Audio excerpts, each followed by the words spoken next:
அன்னைக்கு ஒரு நாள் முட்டை சாதம் செஞ்சிருந்த வீடியோவை போட்டிருந்தேன். அதுல நான் மஞ்சள் கருவோட தாளிப்பு செஞ்சிருந்தேன். அந்த வீடியோவை தான் இன்னைக்கு நான் போட போறேன். ஆரோக்கிய உணவும் அற்புத வாழ்வும். இதுக்கு இந்த வெள்ளை கருவை தான் அன்னைக்கு நான் சாதமா செஞ்சிருந்தது. ஒரு மஞ்சக்கருவை எடுத்துட்டு 4 மஞ்சக்கரு தான் இன்னைக்கு நான் இந்த தாளிப்புக்கு எடுத்திருக்கேன்.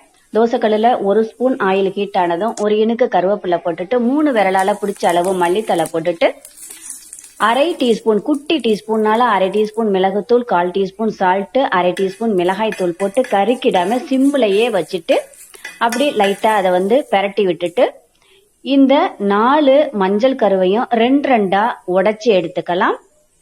இதை நல்லா உடைச்சி எடுத்துட்டு இதை அப்படியே தோசைக்கல்ல போட்டுடலாம். போட்டுட்டு சிம்லேயே தான் வச்சுக்கணும். அடுப்பை நம்ம ஹை லெவல்ல எல்லாம் வச்சிடக்கூடாது. நல்லா எங்குமே அந்த மசாலா சேர்றது மாதிரி நல்லா பெரட்டி அப்படி வேக வச்சு எடுத்துக்கலாம். பாருங்க, பார்க்கும்போதே எவ்வளவு அழகா அந்த மசாலா சேர்ந்து வந்திருக்குன்னு.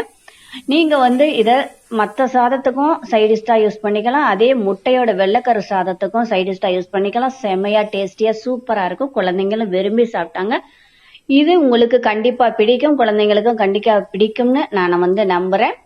இந்த வீடியோ உங்களுக்கு பிடித்திருந்தா லைக் பண்ணுங்க, ஷேர் பண்ணுங்க, சப்ஸ்கிரைப் பண்ணுங்க. மறக்காம பக்கத்துல உள்ள பெல் ஐகானை கிளிக் பண்ணுங்க. எப்படி இருக்குன்னு கமெண்ட்லயும் சொல்லுங்க. தேங்க்யூ.